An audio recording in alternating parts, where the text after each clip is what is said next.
언제부터인가 인간은 점점 더 높은 곳, 그러니까 하늘을 향해 조금이라도 더 높이 올라가기 위한 경쟁을 펼치고 있습니다. 집도 마찬가지입니다.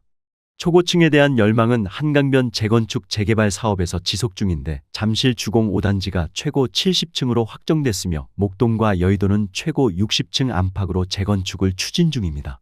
초고층 건물이란 200m 높이 이상 또는 50층 이상의 건물을 뜻하는데요. 현재 초고층 건물들이 우리나라에서 굉장히 많이 지어지고 있습니다. 전국에 50층 이상 초고층 건물이 130여 개 동 있는데 초고층 아파트는 훌륭한 조망권을 안겨주는 것은 물론이고 마치 부유층의 자존심 경쟁과 신분 과시의 상징처럼 인식되고 있습니다. 국내에서 초고층 건물이 가장 많은 도시는 바로 부산인데요. 초고층 건물하면 왠지 서울이나 수도권 쪽에 많을 것으로 예상되지만 의외로 이들 지역이 아닌 부산으로 확인되었습니다. 유독 부산에 초고층 건물이 몰린 이유는 무엇일까요? 첫 번째 이유는 규제 완화입니다.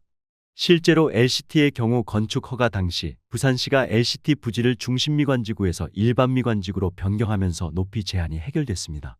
때문에 부산을 대표하는 초고층 건물로 들어서게 된 것이죠. 두 번째 이유는 바다를 끼고 있는 입지입니다. 부산에서도 초고층 건물이 들어선 지역은 대부분 해운대 바닷가인데요. 바다 조망이 워낙 인기가 있다 보니 연이어 초고층 건물들이 해운대 일대의 마천루타운처럼 들어서게 된 것이죠. 덕분에 부산에서 가장 높은 집값을 자랑하는 곳도 대부분 이 해운대 초고층 주상복합 단지들입니다. 하지만 높다고 무조건 좋은 것만은 아닙니다. 우리나라에서 특히 초고층 아파트가 문제가 되는 이유는 많은 고층 아파트들이 주거지의 개념으로 개발되고 있기 때문입니다. 외국에도 물론 초고층 건물들이 많습니다. 그러나 우리나라와 조금 다른 점은 외국의 초고층 건물들은 대부분 업무 공간이나 호텔로 사용되는 경우가 많다는 것이죠. 즉, 하루 24시간을 지낼 필요가 없는 곳인 경우가 많습니다. 그러나 우리나라의 경우 이런 초고층 건물을 24시간, 365일 지내는 주거용으로 사용하고 있다는 것이죠.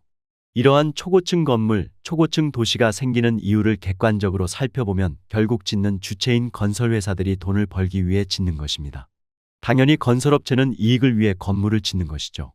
그래서 공급자는 상징성과 아름다운 전망, 사회적인 지위, 경제성을 이야기하며 초고층 아파트에 대한 좋은 인식을 심어주려고 합니다. 그러나 건설업체의 의견과는 반대로 일부 전문가나 지식인들은 이런 초고층 건물에 대해 부정적인 의견이 많습니다.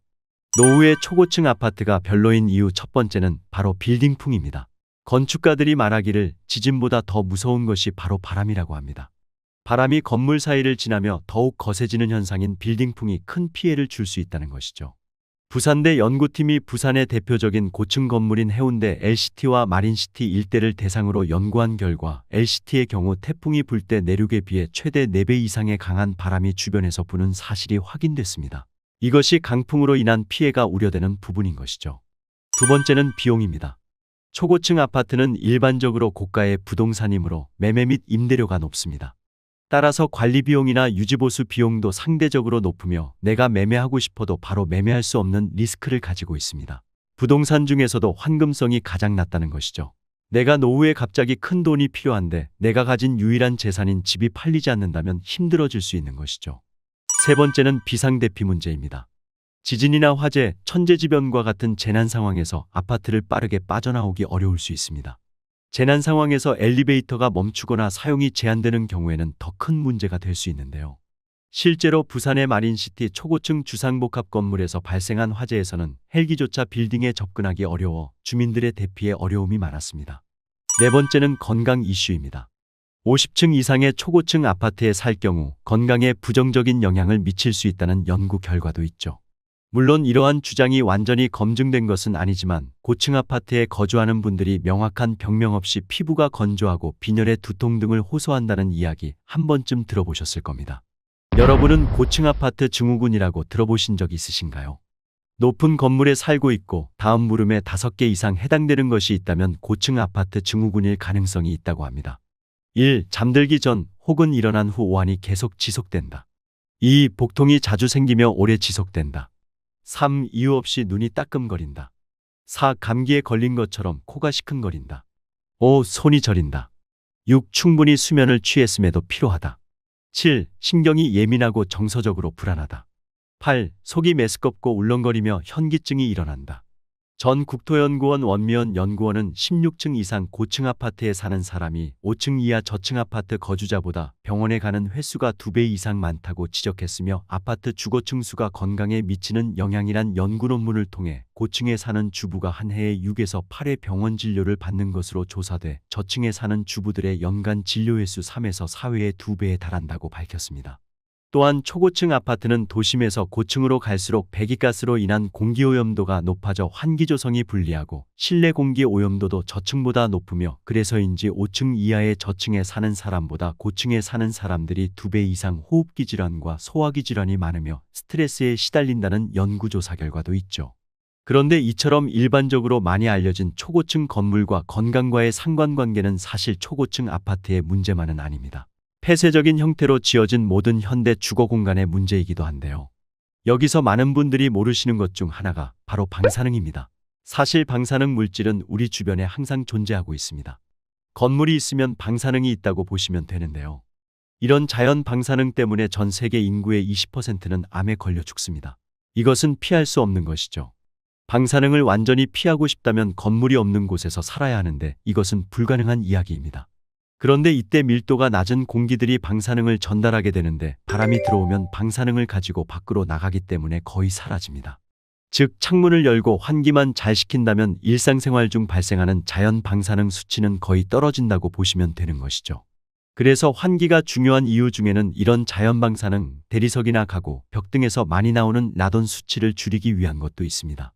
그런데 창문을 닫으면 어떨까요?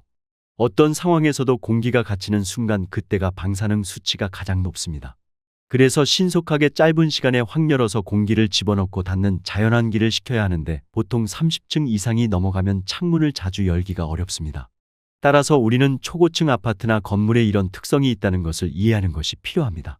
건설업체에 종사하는 전문가의 말에 따르면 사실 초고층은 여러모로 재앙에 가깝다고 합니다. 초고층 건물의 경우 혹여나 태풍에 창문이 깨지기라도 하면 일반 업체는 아예 손을 댈 수가 없다고 하는데요. 일반 아파트나 건물에 비해 교체나 수리가 훨씬 까다롭고 견적도 2~3배 가지고는 어림없다고 합니다.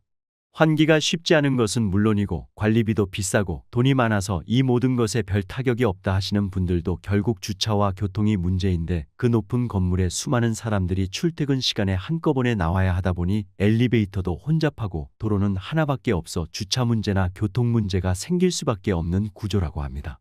인간의 욕망과 하늘을 향해 더 가까이 가고 싶어하는 본능이 만들어낸 것이 초고층 건물입니다. 말 그대로 살아보고 싶고 남들이 갖지 못한 갖기 힘든 더 비싼 집을 가지려는 욕심이 만들어낸 것도 아마 초고층 아파트일 수 있습니다. 여러분은 노후에 어떤 집, 어떤 아파트를 꿈꾸시나요? 오늘도 끝까지 시청해 주셔서 감사합니다. 이상 시니어 정보쇼였습니다.